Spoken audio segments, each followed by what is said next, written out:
Hi, friends. We are back again for another episode of Soaring Through Chaos. And as I mentioned earlier, the whole purpose of why we are doing this is to explore ways in which we can find meaning in what we are facing today, the crisis, the pandemic. It's easy to dismiss it as non existent or to kind of try to somehow survive through it. But I believe many scientists believe that it is possible to use this discomfort that we are out of our comfort zone to come to the next level of our evolution. And I'm always interviewing people who have done something different, lived or experienced life differently. And one of them is my Facebook friend. This is the first time I talked to her, Esther Wojcicki. Hi, Esther. Um, Hi. you've done so much in the field of education and parenting that I probably don't need to introduce you, but could you tell us a little bit about how you got into education in the first place? What was your childhood like? What kind of parents did you have? So I'm an immigrant. My parents were the first generation, or no, I was the first generation in the United States. My parents were the immigrants. And so my parents brought with them their culture, which was in charge of your education, and the child just obeys. And if you don't obey, then you are usually hit, or something that you don't like happens. And so that's the kind of childhood I had. I actually don't blame my parents because I feel that they were also, as a result of their parenting, so for a while I was angry that I had experienced a childhood like that. But, you have to realize that everybody is really a product of their environment. And so they were a product of their culture. So I grew up pretty much being told what to do all the time and being hit if I didn't do it. And I, of course, did everything because I didn't want to be hit.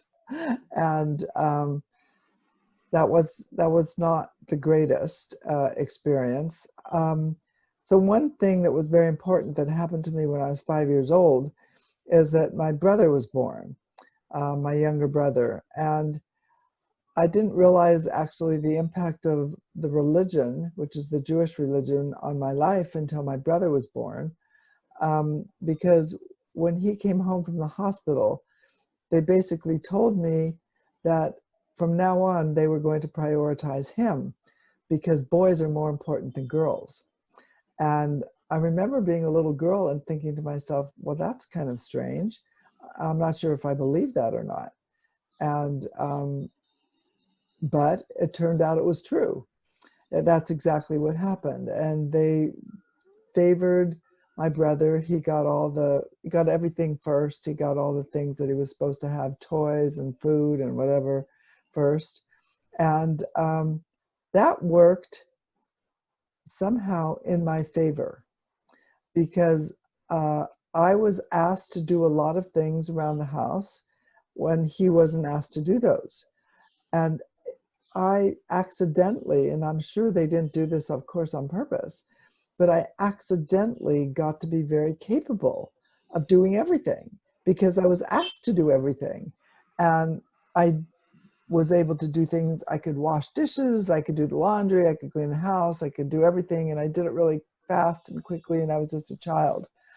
And so part of my philosophy in life and my parenting philosophy is really when you give your child an opportunity to do something, and maybe not in the same situation that I had where I was forced to do it, but when you give them this opportunity, what you're doing is empowering them because they then learn these skills and they feel good about themselves.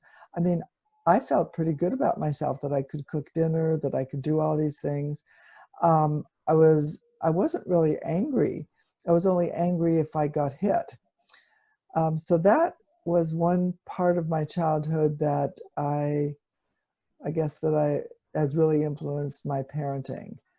Making sure that kids always had the opportunity to be part of the team, that they were not just being served or taken care of, but they were also part of the team, even early on, because then they could feel really like they were important and their skills were really well developed.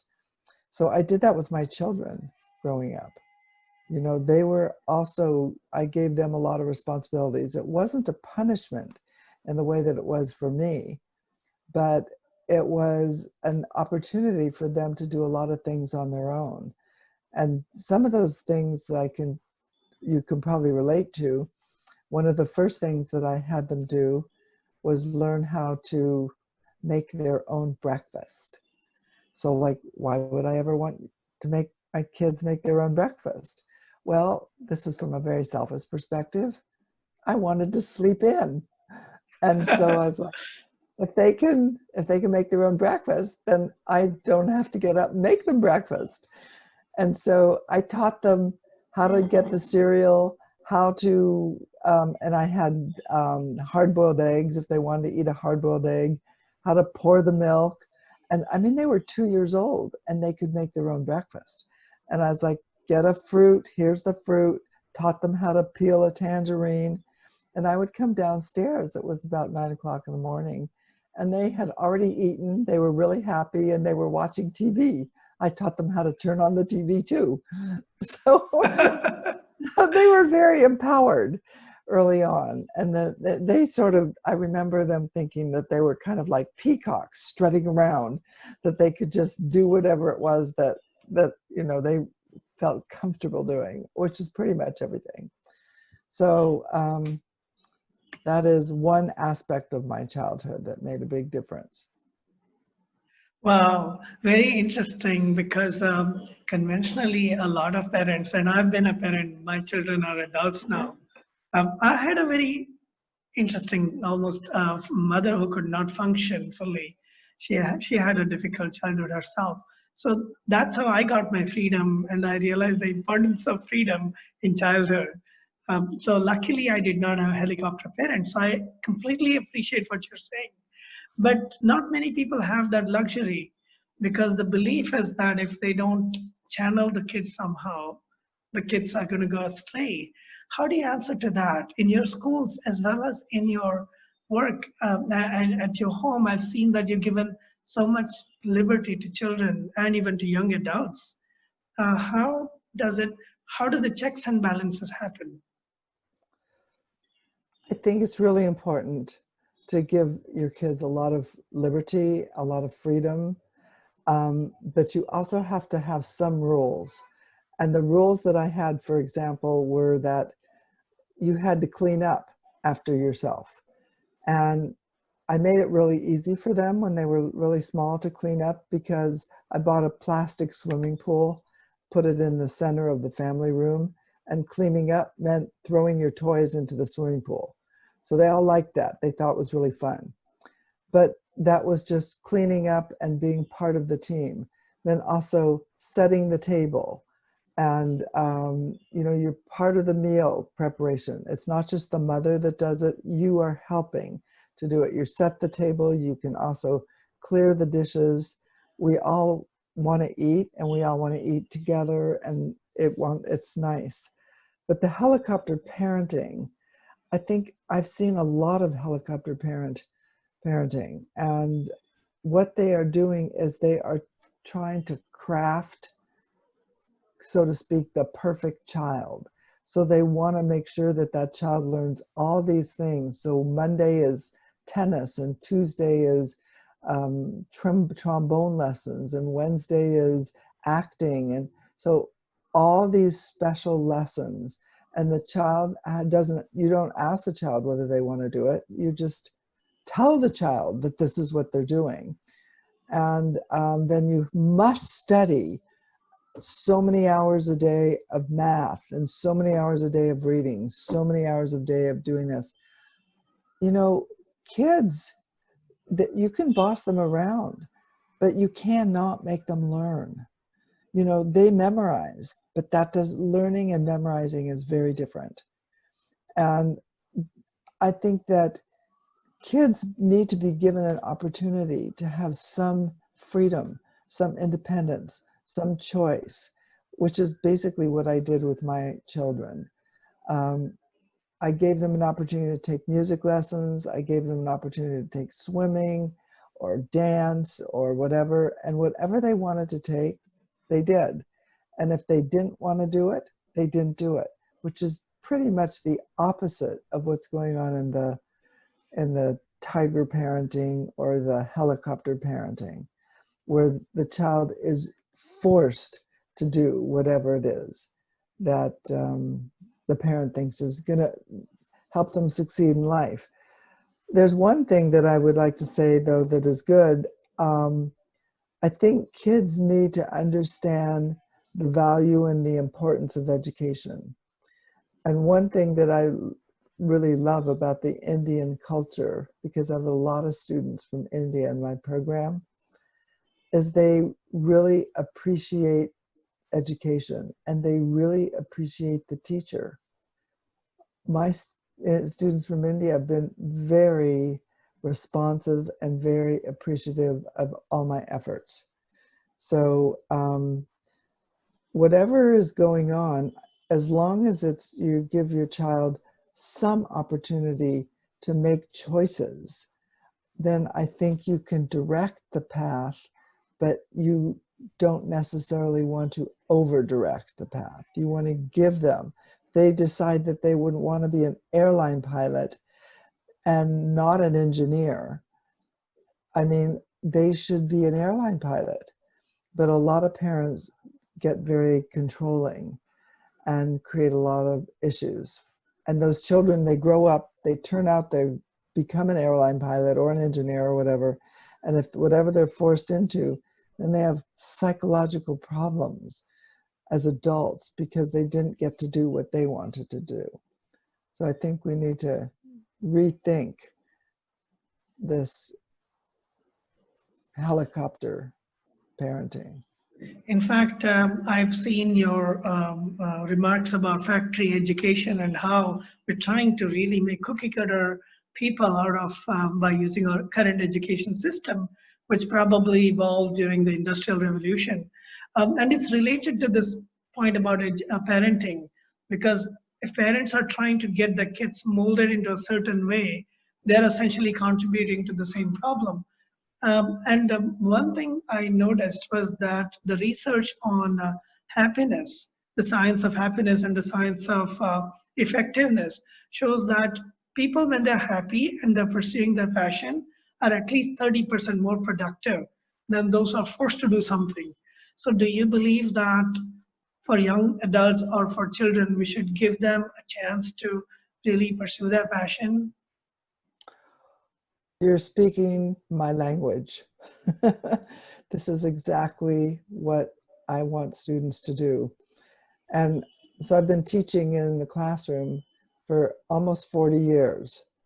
And one of the reasons my programs have been so popular and they've grown to hundreds of students is because I encourage students to follow their passion.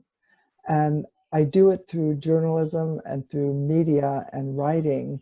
You get to write about whatever you're interested in, and you get to write about and publish on any of those platforms. It can be newspaper, magazine, radio, television, video.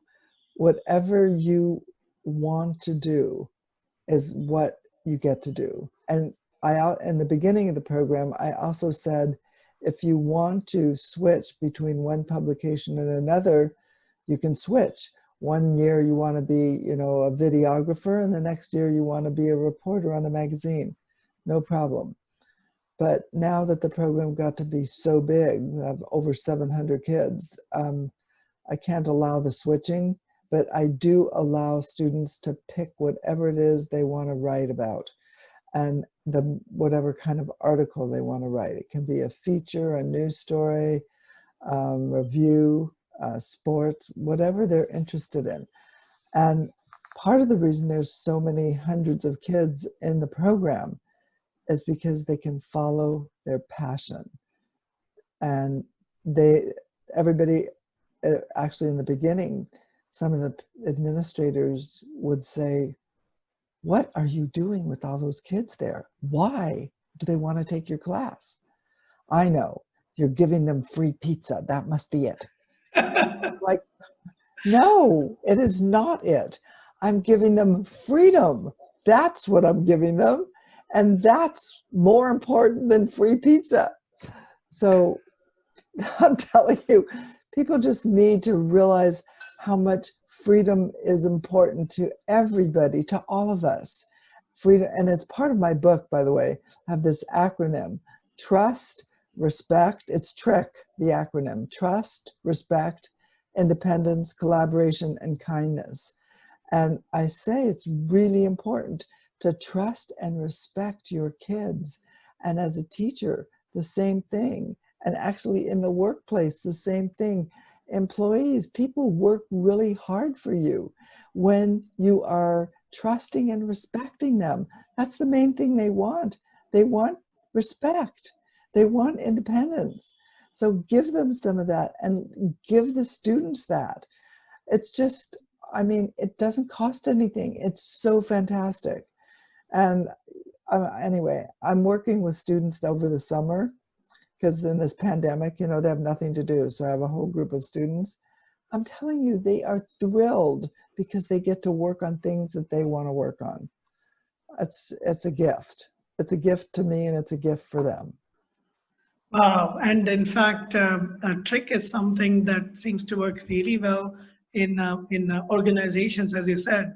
I love the 80-20 rule at Google, where 20% of the time the person can choose to work on whatever they choose to work on. And that leads to all kinds of interesting innovations. Yes, Gmail. Gmail was a 20% project. Oh, that's right. Yes. That's right. So there are a Wow. lot of important 20% projects that really would never have happened without the 20% time. And that's what I've been proposing for schools, by the way, because changing schools, I've been trying to change schools forever. I'm not kidding, forever. And I tried all different systems and I realized that I might not be successful. But what you can do is change the percentage in school. So my goal is 80% of the time, hey guys, you can continue to do the same thing, traditional standardized education where you're turning out people that are all the same. Oh, terrible. But anyway, they want to do it, that's okay. 20% of the time, 20, that's the Google system. It is, you get to work on whatever it is that is your passion, 20% of the time in the school year. So it can be one day a week, it can be 1 week every month, it can be any way the school system tries to set it up. But that's the way to do it. And a lot of school districts around California are looking at this, and some of them have actually adopted this policy. So I would like to suggest it as a really good idea for all schools. And you mentioned the pandemic a little earlier. Things are so crazy right now, both not just with the disease, I mean, the fear of getting infected with the coronavirus or getting COVID-19, but the other things, the implications, which is economic loss of jobs, and also the effect it has on the mind. Young people I see everywhere. I see little kids, struggling, almost being put in jail at home, or young adults, at that age, they really want to meet people of their gender, opposite gender, socialize, and so on. What do you recommend people do as a parent during the pandemic, or as teens or young adults? How should they? I don't believe that we should give up because it's a pandemic. I think there's an opportunity here. The question is, what is the real opportunity here, and how should we avail that? I think the real opportunity is to show everybody that the education system that we've had for hundreds of years, it doesn't work. It doesn't work, and we're all trying to use Zoom calls. So it's teacher lectures for, I don't know, 50 minutes. And then the poor student goes to the next lecture for another 50 minutes. After 3 lectures, they're already brain dead, and it's usually 6 lectures. It's awful. So I think this is a perfect opportunity to encourage and to implement project-based learning. instead of lecturing, give students the opportunity to create a project in whatever subject. Can be social studies, can be math, can be English, can be science, that embeds the learning in it. And this 80%, 20% could be moved to 50-50. There's too much lecture online, and it's been a disaster in the United States. I'm sure it's a disaster in India because, I mean, it's human beings. No one can stand to be lectured to for that much. So that is the biggest change that we can see. It doesn't work. It hasn't worked in the schools for years. And now it's just clear to everyone it doesn't work. So what can they do with their children? One of the main things they can do, it's going to sound crazy, if they're trying to socially isolate and not allow kids to meet with each other, they can have kids do FaceTime calls with each other. That actually works.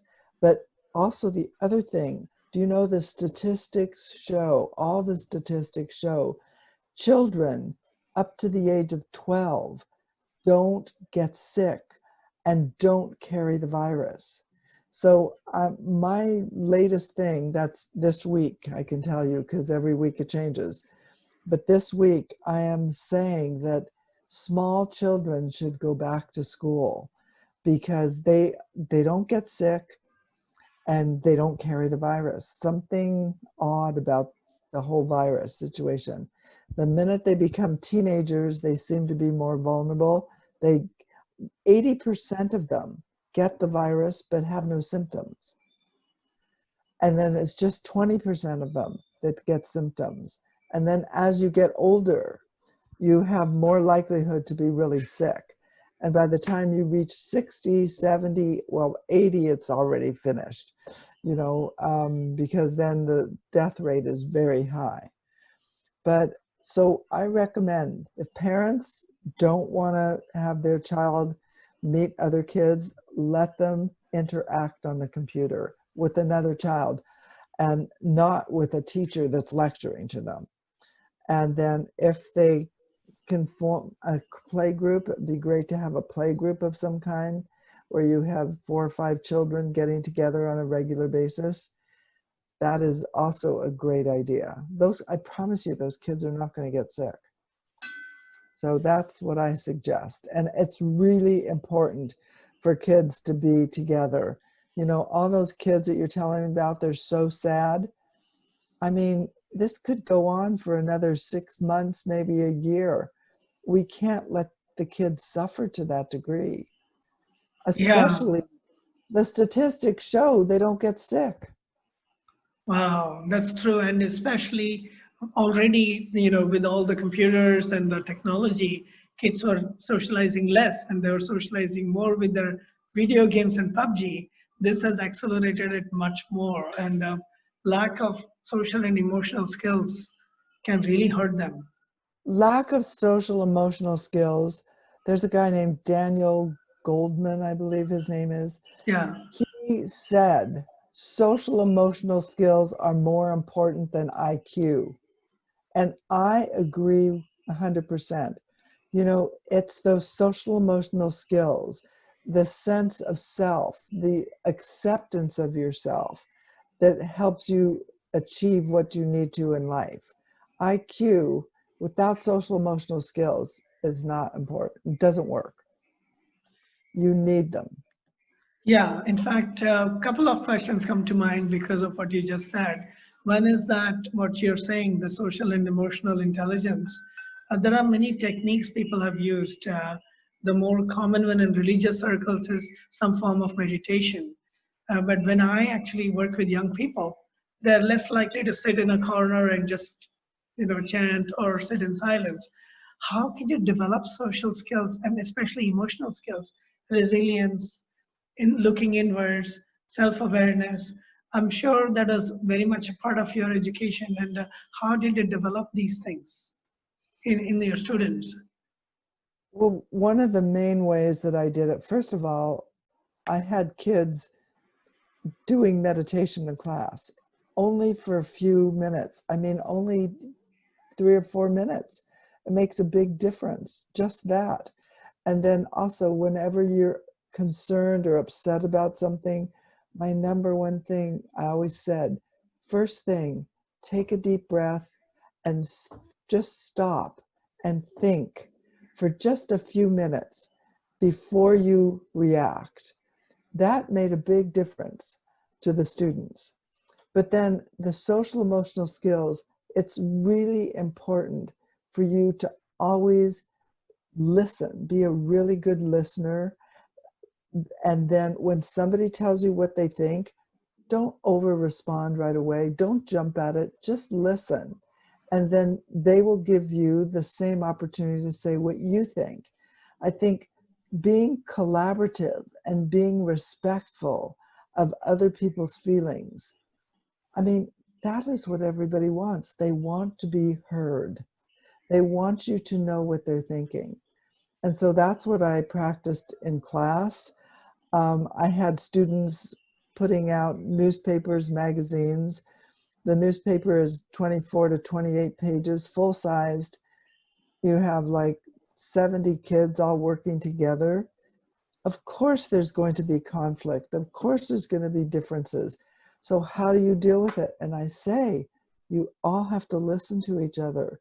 You've got to work it out together, because nobody can put out a 24 to 28 full-size paper by themselves. And this is like every 3 weeks they're putting this out. Or magazines that are 80 pages long. The collaboration skills, the fact that you give people respect, that you listen to them and listen to their concerns, you all learn from each other. So you're sort of getting my lecture that I do in class. And although I also model it, you cannot be a good teacher of something that you're trying to teach if you yourself don't model it. I'm sorry to tell parents that might not want to do the things that it's not like they copy you, parents. They do exactly what you do. If you're impatient and you have an impatient child, you've got to look at yourself, because that's what's going on. So you've got to be a good model. Sorry. Yes. Yeah, I meet parents who say, or bosses who say, I've been trying to tell this person for 10 minutes, but he won't listen. So that's because you probably modeled that behavior. You don't listen either. 10 minutes, if I continuously rant at someone, what are the chances that they will stay in tune? But, speaking of which, you mentioned earlier about upbringing and how boys are treated differently from girls. I see that even today in most parts of the world, patriarchy is still alive, and it's still there. We even see it when presidents and prime ministers make statements. Sometimes how easily they put down, the feminine, not just women, but any feminine characteristic, such as being gentle. What are often described as feminine characteristics. So like aggression and taking charge are considered good, but cooperation and support and making space are considered somehow, I don't know, the word sissy comes to mind. How have you been able to change that when you're teaching and in your own family? I know you have 3 daughters. Have you been able to inculcate a mix of what it's like to be, this whole gender gap seems to be really, to me, it's a big issue. What do you feel about that? The gender gap is a big issue around the world. In some countries, it's more of a big issue than it is in other countries. I thought here in the United States that we sort of solved the problem. But then when I see that there's this glass ceiling for women, I like, oh my God, it hasn't been solved. But there are other countries in the world where women have even harder time. And I also see some women that just give up. And if I look at my own culture, the Orthodox Jewish culture, one of the things, if you read my book, How to Raise Successful People, you'll see I talk about it. At the age of 18, I was supposed to get married. You know, the pressure on me to get married was incredible. As a matter of fact, Wow. it was so strong. My parents disowned me financially. They refused to pay for any college, and they thought that I was crazy to go to college. They basically had picked out men that they thought were good candidates for me to marry. And they thought that that's what I should be doing, that girls, the main function in life is just to have children. So I went to University of California at Berkeley on a scholarship, and without that scholarship, I probably would not have been able to go. But so I think the Jewish religion, I think they've reformed to some degree now. But if you look at the Orthodox Jews in Israel, it's exactly the same thing. The girls are taught to just, you know, grow up and be mothers. And a lot of women, they don't fight it. They just do it. They give up. And, but the ones that fight it have a more difficult time because, you know, you're fighting off your family. And of course I had to, I mean, the pressure on me to get married was so intense. I finally did get married at the age of 20, and I was already considered old at that time. You know, they were like, oh my God, she's like antique. But, but in addition, you know, they sort of disowned me for another reason because I married a Catholic, and Oh, wow. this was not considered okay. So, you know, I was a rebel. I just was, I'm still a rebel. I'm still married, by the way, to the same person. Unlike a lot of people in America who change partners every 2 years. Yes, and speaking of relationships and religion, I know some people see it as a touchy topic, but it has contributed so much to divisiveness around the world. You know, there are groups that are trying to bring about peace between Israel and Lebanon and all that, but there is a lot of divisiveness. Um, I, we just had a discussion about that before the call. Could you repeat some of that?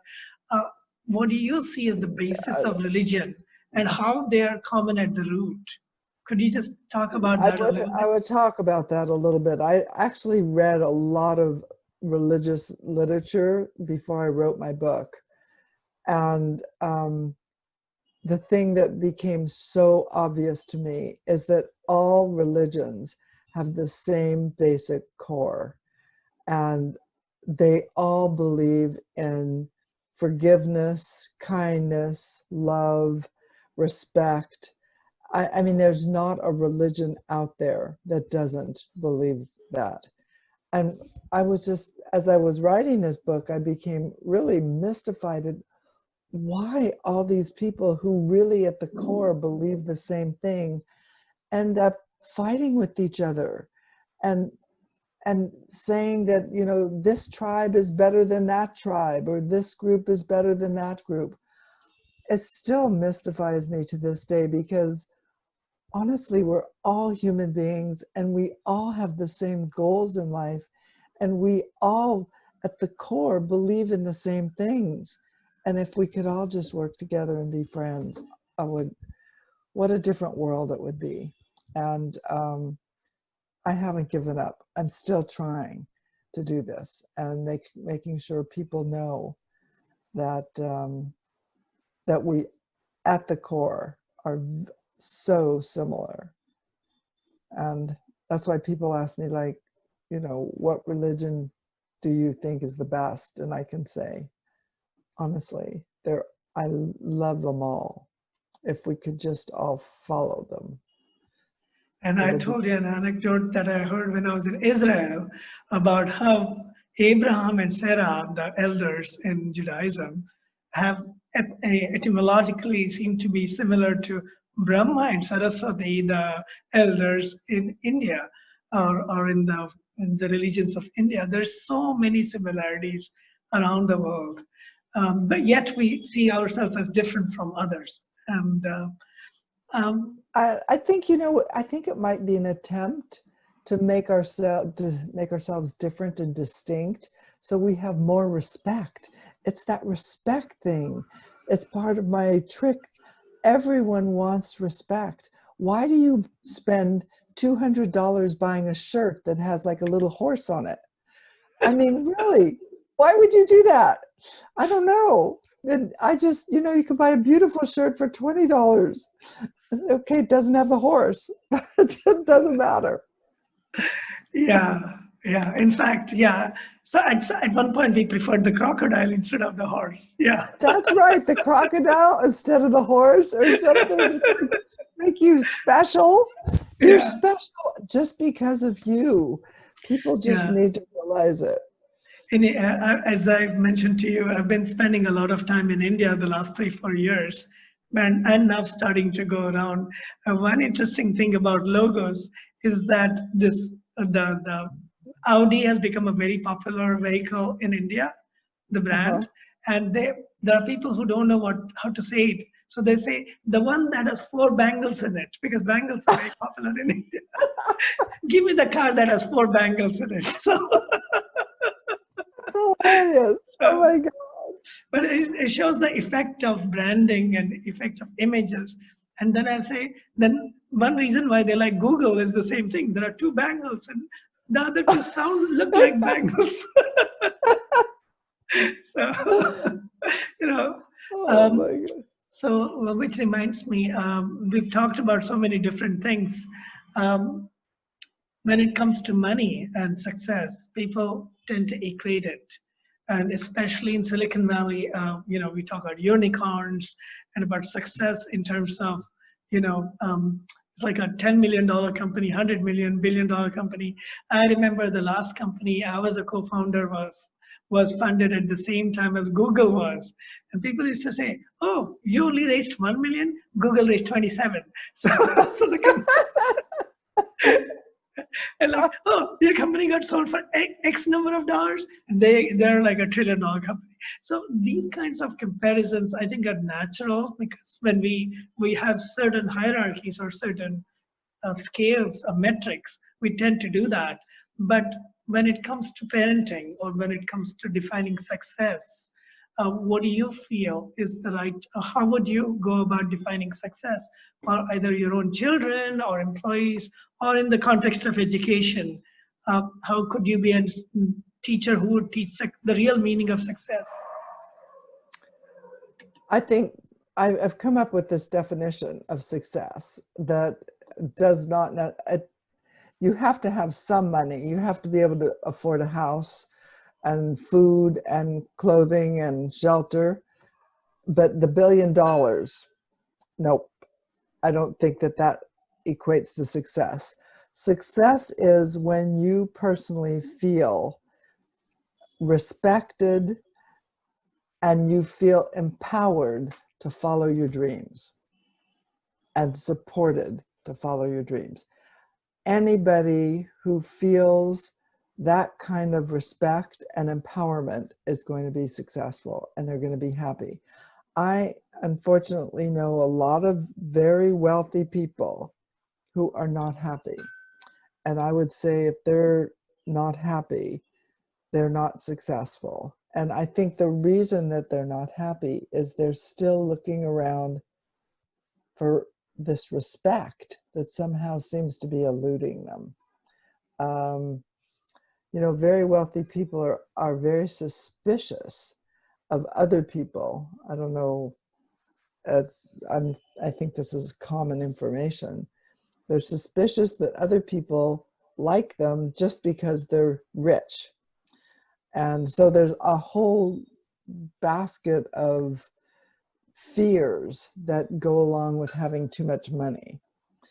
I think I've seen some very successful, very happy people who are, just have enough money to do well enough. They can take a vacation, they can buy a car. We're not talking about yachts. We're not talking about private airplanes.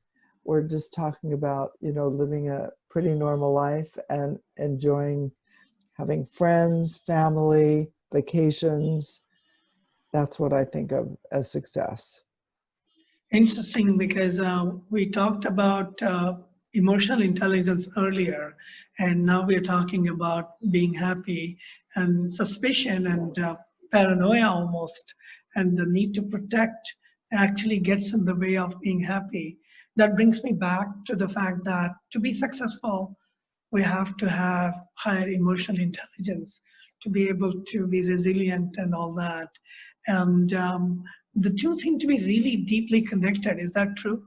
I think it's really true. You need high social emotional skills. You really need to. And the time that people learn good social emotional skills are as children, 0 to 10.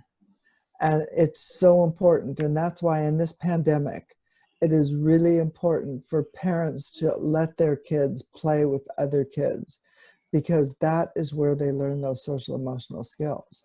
And they can't miss out an entire year of their life. It's too much, it's too long.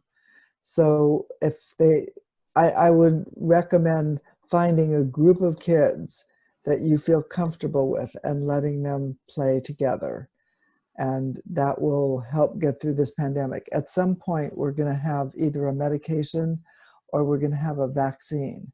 And I mean, it looks like it's coming at the moment, but it's not there yet. But I remember growing up when we had the polio epidemic, and there was people every summer, it was in the summer, every summer there would be like thousands of people that would get polio. And then there was this thing, the iron lung, they needed to be able to breathe, and people were crippled all over the place. Everybody was terrified. And then the miracle happened, and a vaccine, and there were people in line. We lined up, hundreds of people lined up for a sugar cube with the vaccine in it. And that changed everything. So I think, we get kind of depressed and worried now because it seems like it's going on forever. But I think we will conquer this. It just is not going to happen next week. It's going to take a little bit longer. In fact, vaccines is one of those areas I know for a fact. I had many friends who had polio when I was a child. And smallpox also had not been eradicated in India. I grew up in India until 1987. So we had smallpox, we had diphtheria, we had polio, and we could see that. I mean, it was devastating for people's lives. Right. But there's still a lot of resistance to the use of vaccines. There's a belief that somehow vaccines will hurt people. Well, the main problem is somehow someone connected vaccines to autism. And that made all these people who previously were not afraid of vaccines fearful. There's no correlation, zero correlation between autism and vaccines. But when you have a false statement, it takes even longer to get rid of it than it did to say it in the first place. So, the people that don't want to take vaccines are just going to suffer, the consequences. But, we need everybody to take vaccines because it's herd immunity that helps us survive. Like, we don't have polio anymore, and it's because people have been vaccinated. We don't have diphtheria either because of the same thing. And smallpox, I had a smallpox vaccination as a child, and we don't even do it anymore because there's no smallpox. So, but it's gonna take cooperation. It's gonna take time, and so far, some countries seem to be better at cooperating than others. And I mean, if you take a look at the European countries, they seem to have controlled the virus at this point. There's other countries where this is not the case. I know we've been jumping from one topic to another, but we both seem to have so many interests. And speaking of autism, there's this philosophy that special education should be separate from general or broad education. In other words, the SAT scores and all that stuff applied to the majority.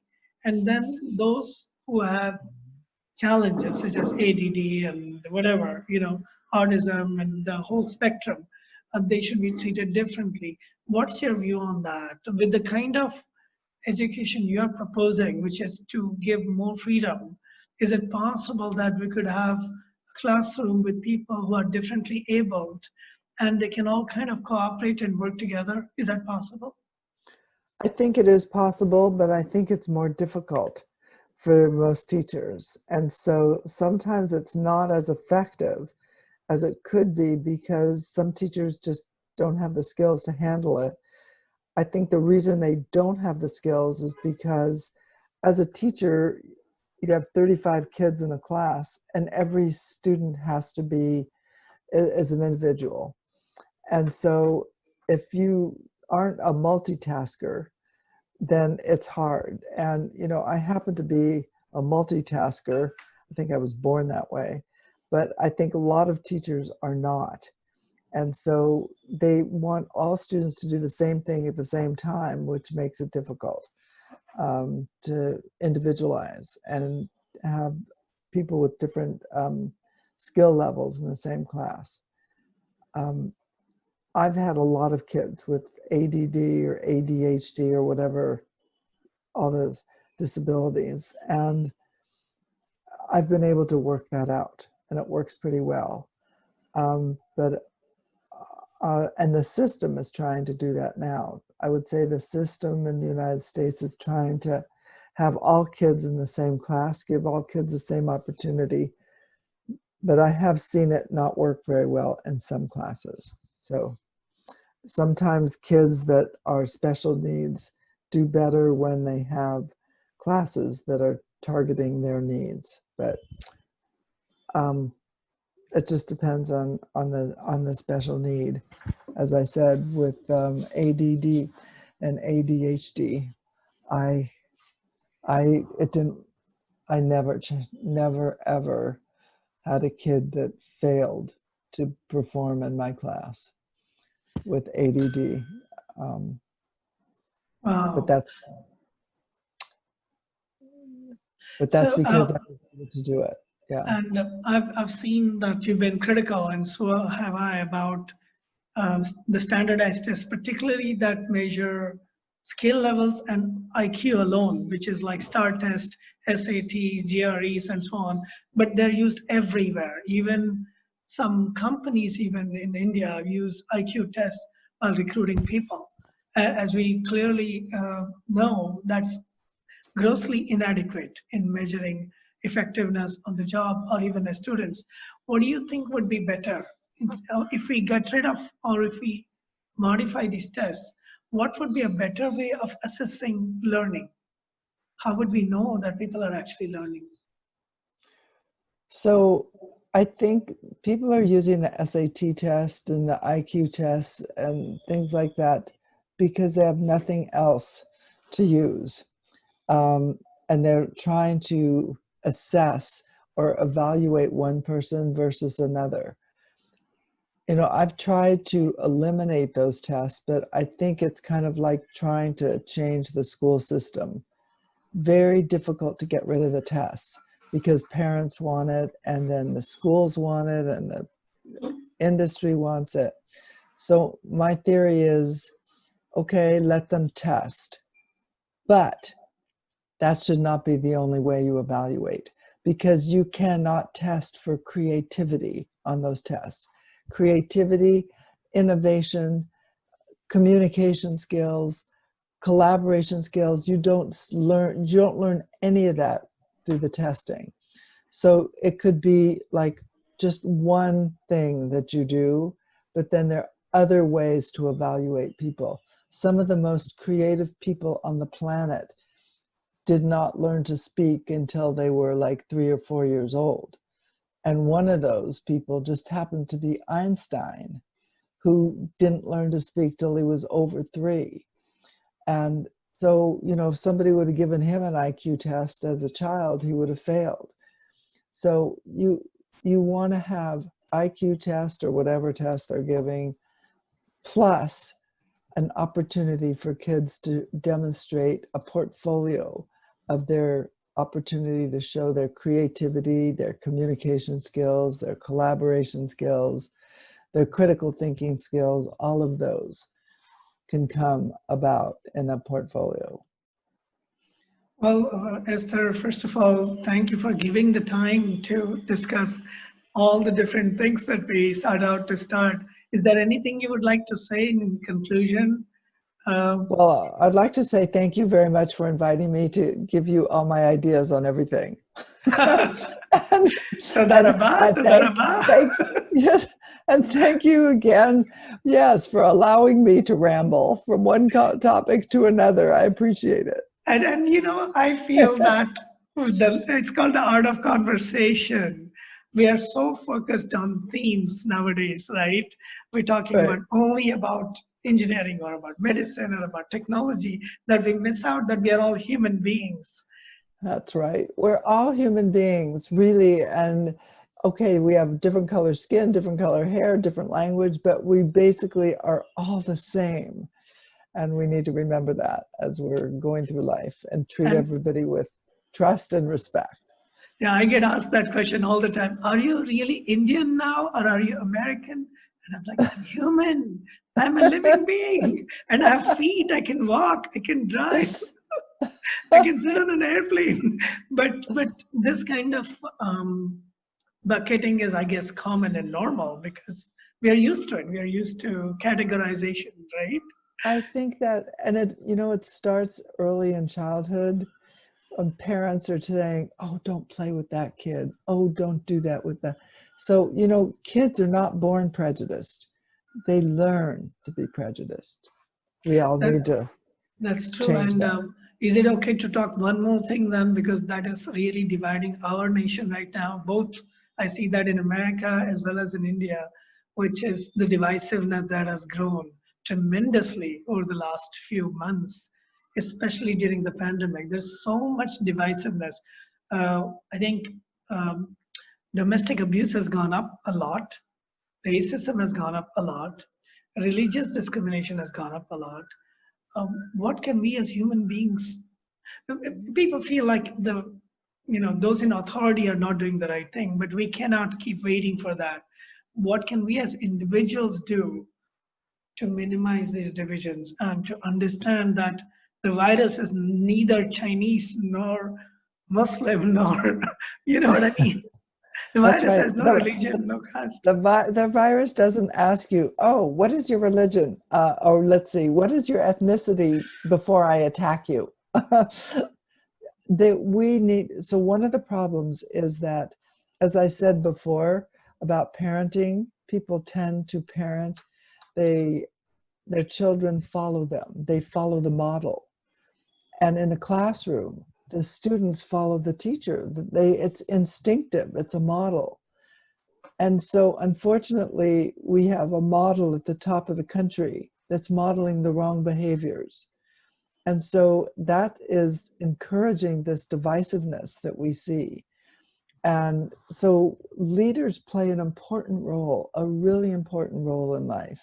And if they espouse the most important things, which are trust and respect and acceptance and love and kindness, then people tend to do that. They follow the leader.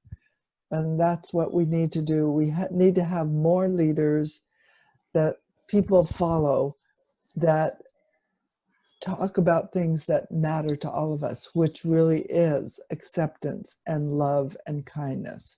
We need more kindness now than we ever have before. And the sooner we can get that, I think the better off the whole world is going to be, but especially here in America and probably in India as well. Well, again, thank you for candidly answering everything and discussing all these topics. That was the intention, as anybody who has seen the show so far knows. We are just having a conversation, and if you find something useful in it, great. If you find that you have more questions, what's a good way, Esther, that people can either write to you or find you online? What's the best way that they can learn from you? continue to learn from you. So, you know, they can send me a message on Twitter. And I'm Esther Wojcicki at Twitter. I've also got a new blog. Then a new little website, and it's called wojway.com, WOJWAY.com. And they're welcome to sign up for that. And then they can send me a message there if they like. I'm also on LinkedIn, and they can send me a message on LinkedIn. Or let's see, I'm on Facebook, but as you see, I have a lot of people on Facebook that follow me. So I think can you still send messages on Facebook if you're not a friend? I don't know. Maybe Yeah, if you send, it won't show up. The message that non-friends send you kind of get hidden away. That's trickier. Yeah. Oh, I think Twitter might be the best. Yeah, Twitter might be the best. So Or I'm going to LinkedIn. give all these links to people along with this video on YouTube and on other media, so that if people have questions, they can directly approach you. And again, thanks a lot. I love learning languages, so I have to say, if it's okay with you, I'll say Toda Rabah and Laila Tov, which is good night. Good night. I can say hello in about 75 languages. That's been my current hobby for the last couple of years. So that's great. I love it. It's very exciting to be a linguist and travel the world.